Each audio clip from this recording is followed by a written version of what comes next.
હરિહર જય માતાજી. કેમ છો બધા? મજામાં? તો આજે અખાત્રીજનો દિવસ છે અને સારા યોગ પણ છે.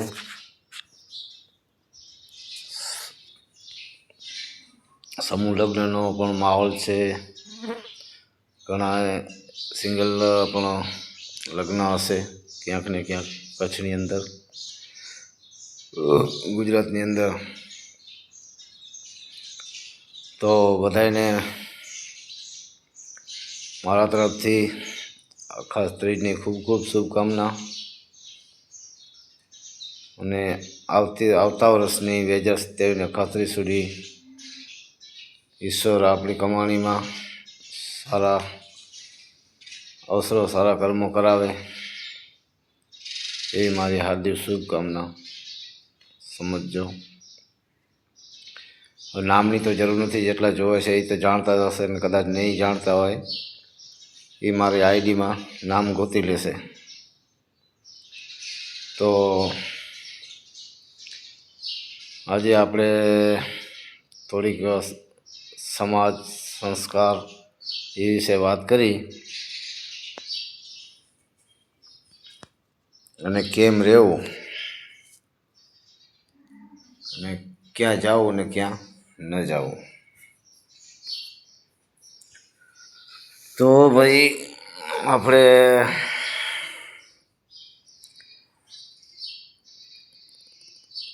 વાત કરીએ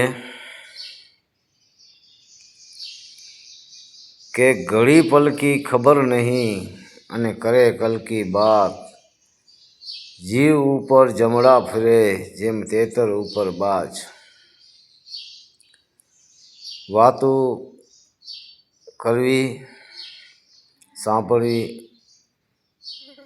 બરાબર, અને જોવી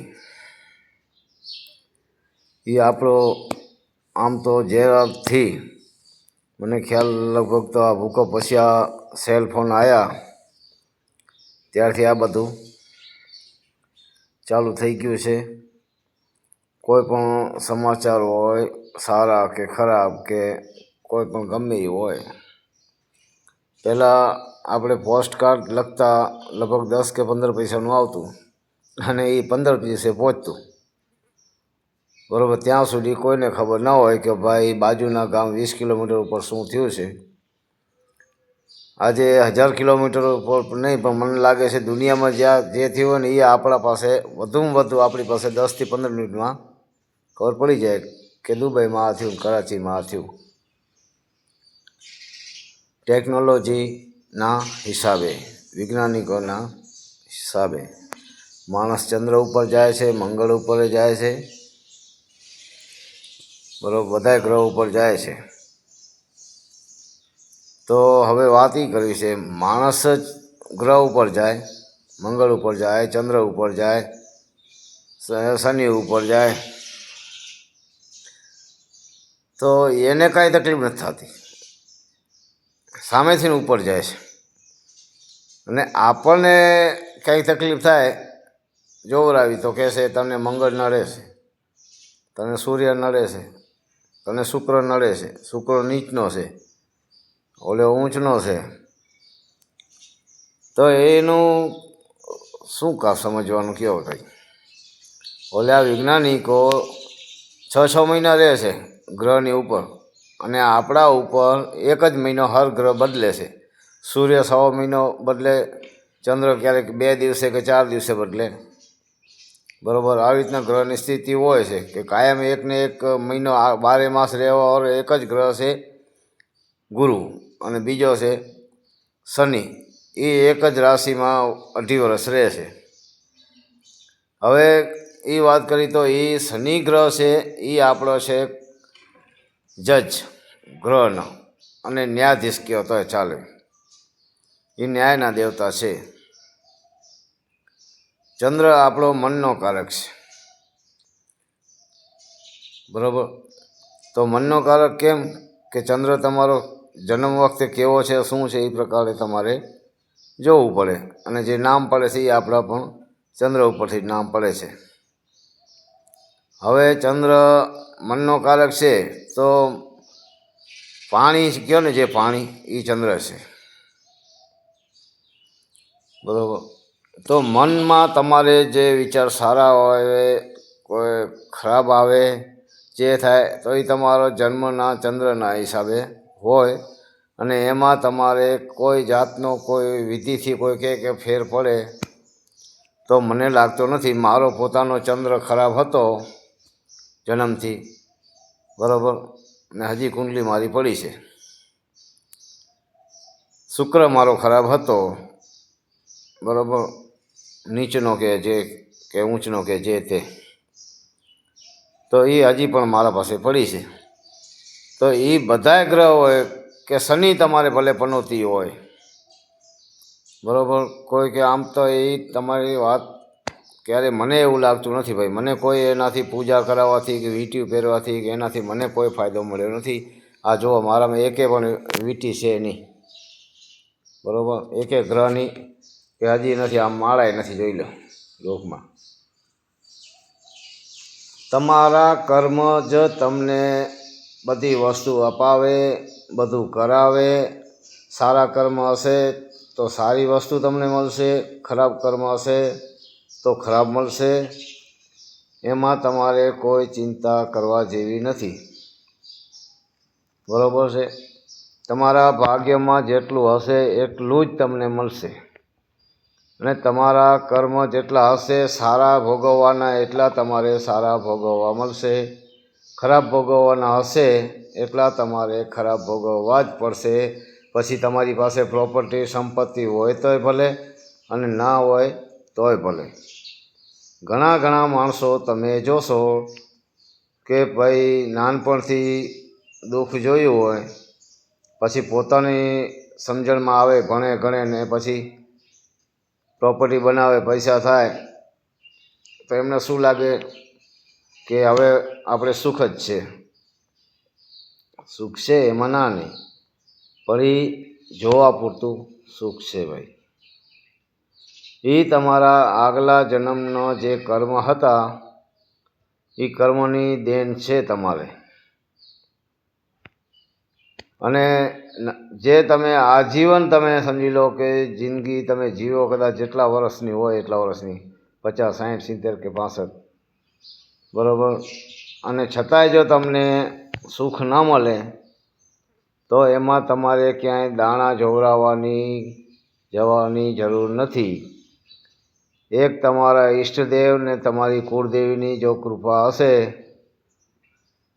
તો તમારા કર્મને શાંતિ કરાવશે, અને તમારા સત્માર્ગે ચાલવાના વિચાર આવશે. બાકી કોઈની તાકાત નથી કે કોઈ કર્મ તમારા ફેરવી શકે. કિસ્મતથી કર્મ નથી બનતા, કર્મથી કિસ્મત બને છે. કર્મ છે ને, કર્મ એ એક દડો છે, જે આપણો રબરનો ક્રિકેટ રમવાનો દડો આવે ને એ છે. જે તમે દિવાલમાં નાખો એટલે તમારી બાજુ સામું આવે, બરાબર, દડાની જેમ. તો કર્મ તમે જે કર્યું છે બીજા માટે, એ તમારા પાસે આજે નહીં તો કાલે કે પરમ દિવસે તમારા પાસે આવશે જ. ઘણા એમ કહે છે કે ભાઈ જો આના પપ્પા પાસે બહુ પ્રોપર્ટી હતી, દાદા પાસે બહુ હતી, પણ હવે પોતરા એના જો હાલત આટલી ખરાબ છે. ઘણા કહે છે કે એના દાદા પાસે કાંઈ નહોતું, બાપ પાસે કાંઈ નહોતું, અને પોતરા જો અત્યારે જલસા કરે છે. તો ભાઈ એ બધું કર્મનું છે ખેલ. અને એ જ ઘરમાં તમને, જ્યાં તમે કર્મ ખોટા કરીને ગયા હોય અથવા સાચા કરીને ગયા હોય, તો એ જ ઘરમાં તમને ઈશ્વર જન્મ પાછો આપે છે ભોગવવા માટે. પછી સારા કર્યા હોય તોય અને ખરાબ કર્યા હોય તોય પણ. જ્યારે તમે જન્મ લો, માનવ ઉદરમાં હો, ત્યારે તમારી વાટાઘાટ ચાલુ હોય છે. ત્યારે કહે છે કે તને પાછો એ જ ઘરમાં હું મોકલું છું. ત્યારે તે છોકરાઓ માટે કે પોતરાઓ માટે, બધા માટે મિલકત ભેગી કરી હતી, બરાબર, તો હવે જો તું, હવે તને શું એમાંથી મળે છે? પછી મોટા થાય અને બાપ પાસે માગે ન મળે, દીકરા થાય દીકરા પાસે માગે ન મળે, ત્યારે કહેશે કે જોયું, આ છે માયા. જેના માટે તું રાત દિવસ મહેનત કરતો હતો ને, એ જ તારા વિરોધી થાય છે. એટલે હું એમ નથી કહેતો કે તમે પૈસા ન કમાવો, પૈસા કમાવો બરાબર, પણ સત્કર્મના હિસાબે, સત્કર્મથી કમાયેલું ધન છે ને, જે મહેનત મજૂરી કે પરસેવાથી કમાયેલું હોય છે ને, એના જ પરિણામ સારો આવે છે. બાકી તો આપણે નામ ન લેવાય. ઘણા બરાબર મેં સાંભળ્યું છે, ભાષણ કરતા હોય કે કથા વાંચતા હોય એમ કે આ બધી માયા છે, બરાબર છે, કાંઈ હારે નથી આવવાનું.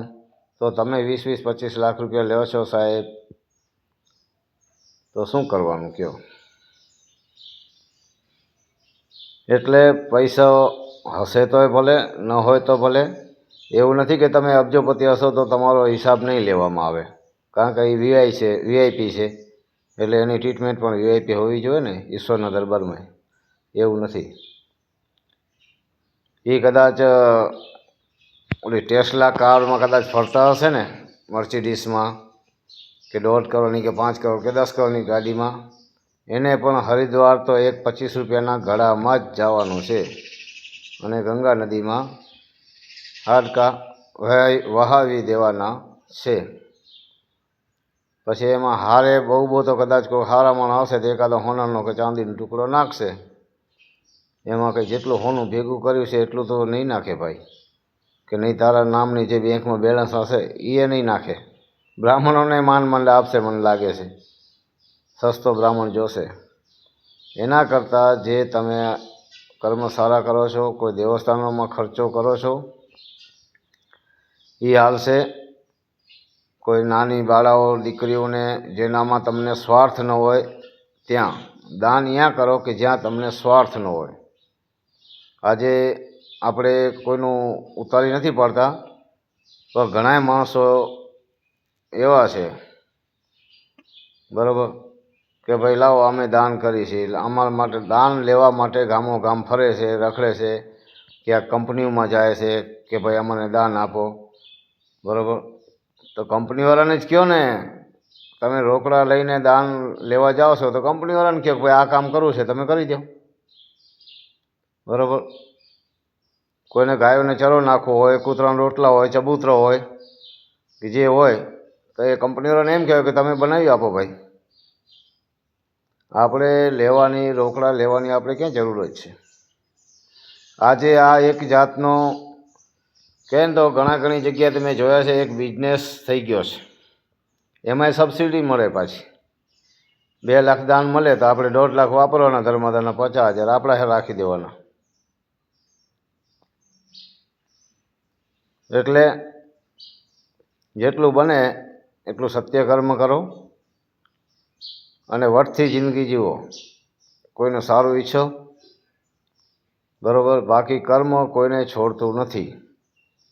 કદાચ એ એસીમાં સૂતા હોય ને તોય ભલે, ને રોડ ઉપર સૂતા હોય તોય ભલે. જય માતાજી, હરિહર.